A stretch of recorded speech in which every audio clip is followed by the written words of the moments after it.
વિદ્યાર્થી મિત્રો, નવો સરસ પ્રશ્ન આપણી પાસે આવ્યો છે. તો આપણો જે પ્રશ્ન છે એ છે ઇલેક્ટ્રોન આકર્ષક NO2 સમૂહની હાજરીમાં હાઇડ્રોક્સિલ સમૂહ દ્વારા Cl નું વિસ્થાપન. હાજરી કોની છે? NO2 સમૂહની હાજરી છે. NO2 સમૂહ એવો સમૂહ છે જે ઇલેક્ટ્રોન આકર્ષવાની વૃત્તિ ધરાવે છે, જેને આપણે ઇલેક્ટ્રોન આકર્ષક સમૂહ કહીએ છીએ. વિસ્થાપન કોનું કરવાનું છે? Cl નું વિસ્થાપન કરવાનું છે. કોના દ્વારા વિસ્થાપન કરવાનું છે? હાઇડ્રોક્સિલ સમૂહ. હાઇડ્રોક્સિલ સમૂહ જે ખરો એટલે કે OH દ્વારા આપણે એનું વિસ્થાપન કરવાનું છે. તો પ્રશ્ન બહુ સરળ પ્રશ્ન છે. પ્રક્રિયા કરીએ એટલે તમને ખ્યાલ આવશે. ધારો કે ક્લોરોબેન્ઝીન લઈએ. તો આ છે ક્લોરોબેન્ઝીન. ક્લોરોબેન્ઝીનની પ્રક્રિયા કરીએ NaOH સાથે. એ વખતે 623 કેલ્વિન ટેમ્પરેચર અને 300 એટમોસ્ફિયર પ્રેશર એટલે કે 300 વાતાવરણ દબાણે પ્રક્રિયા કરીશું. તો આપ જે ક્લોરીન લખીએ છીએ એમાં તમે જાણો છો કે ક્લોરીન હોય એના ઉપર 6 ઇલેક્ટ્રોન આવતા હોય, 6 અબંધકારક ઇલેક્ટ્રોન જોવા મળતા હોય. તો આ રીતે આપણે ક્લોરોબેન્ઝીન લખ્યું. આનું નામ તો દરેકના મોઢે જ હોય. તો આ છે ક્લોરોબેન્ઝીન.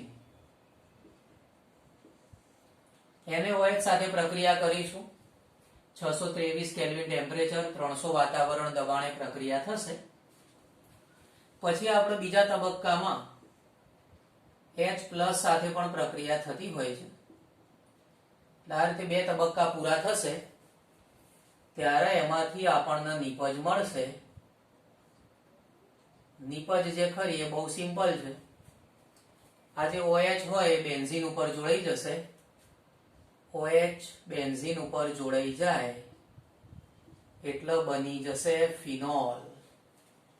કઈ નીપજ મળશે? ફિનોલ પ્રાપ્ત થશે. ધારો કે હવે આપણે ઇલેક્ટ્રોન આકર્ષક સમૂહ જોડીએ છીએ. પ્રશ્નમાં તમે જોઈ શકો છો કે ઇલેક્ટ્રોન આકર્ષક સમૂહ એટલે કે NO2 સમૂહ જે ખરો એ ઇલેક્ટ્રોન આકર્ષક સમૂહ છે. ધારો કે આ ઓર્થો સ્થાન છે.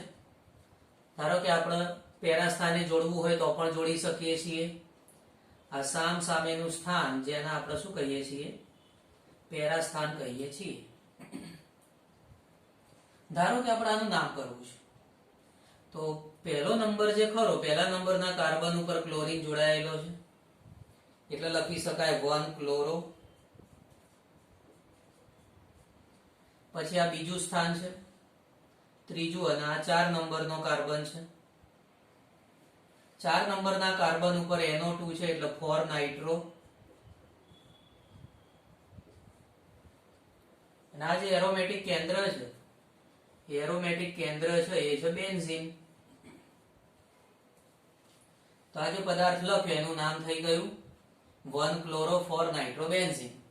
પહેલા કાર્બન ઉપર Cl 1 ક્લોરો, 4 નંબર ઉપર NO2 4 નાઇટ્રો, અને આ એરોમેટિક કેન્દ્ર એટલે બેન્ઝીન. તો આ જે નાઇટ્રો સમૂહ જોડાયો જે પોતે ઇલેક્ટ્રોન આકર્ષક છે એ શું કરે છે?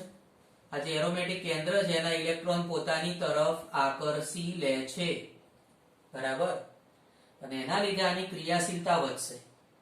ક્રિયાશીલતા વધે એટલે શું થાય? ક્રિયાશીલતા વધે છે એટલે પ્રક્રિયા જે ખરી એ વધુ સરળતાથી થશે.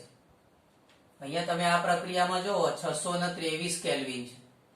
એના જગ્યાએ ઓછા ટેમ્પરેચરે પ્રક્રિયા થશે. 443 કેલ્વિન ટેમ્પરેચરે પ્રક્રિયા થશે. 443 કેલ્વિન ટેમ્પરેચરે પ્રક્રિયા થશે એટલે આપણે એવું કહી શકીએ છીએ કે પ્રક્રિયા સરળતાથી થઈ. અને પછી આપણે H+ સાથે પ્રક્રિયા કરીશું.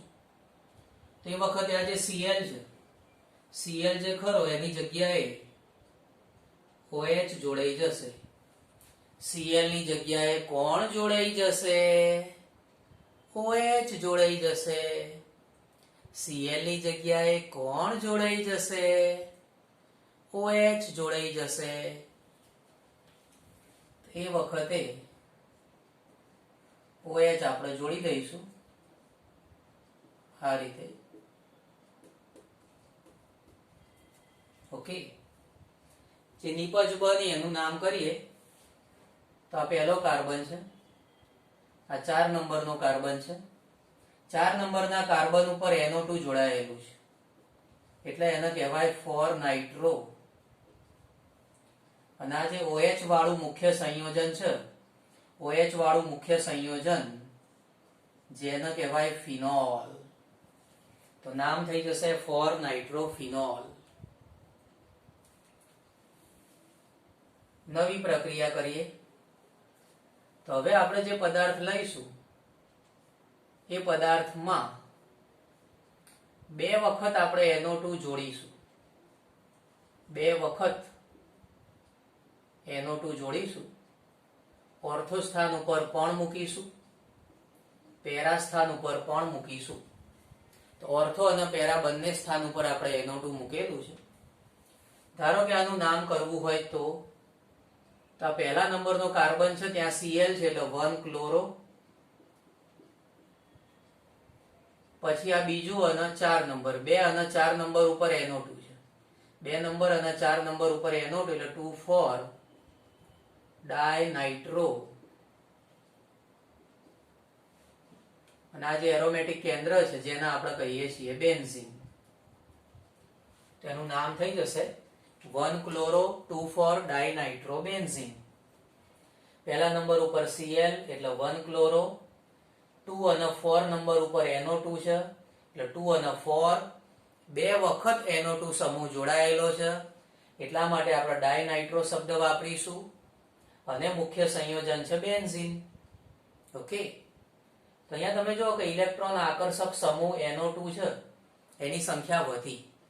ઇલેક્ટ્રોન આકર્ષક સમૂહ NO2 ની સંખ્યા વધી એટલે પ્રક્રિયાની સક્રિયતા પણ વધશે, પ્રક્રિયા વધુ ઝડપથી થશે.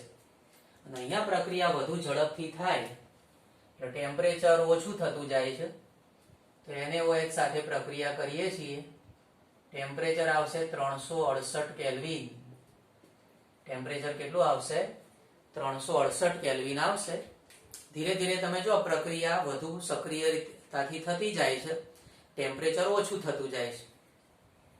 અહીંયા 623 પછી ઓછું થયું, 443 પછી ઓછું થયું, 368. ઓકે, તે વખતે OH Cl ની જગ્યાએ જોડાશે. OH Cl ની જગ્યાએ જોડાય છે. OH અહીંયા જોડાઈ ગયો છે. OH Cl ની જગ્યાએ જોડાશે. નિપજ જે બની એનું નામ કરવું હોય તો આ પહેલો કાર્બન છે, બીજા અને 4 નંબર ઉપર NO2 છે, બીજા અને 4 નંબર ઉપર NO2 છે એટલે 2,4 ડાયનાઇટ્રો. અને આ OH વાળું જે મુખ્ય સંયોજન છે, OH વાળું મુખ્ય સંયોજન જેને કહેવાય ફિનોલ, તો 2,4 ડાયનાઇટ્રોફિનોલ મળશે. એ જ રીતે પછીનું સમીકરણ જોઈએ તો હવે આમાં 3 વખત આપણે NO2 મૂકવાના છીએ. Cl તો છે જ, પણ એ Cl નું તો આપણે વિસ્થાપન કરી દઈએ છીએ.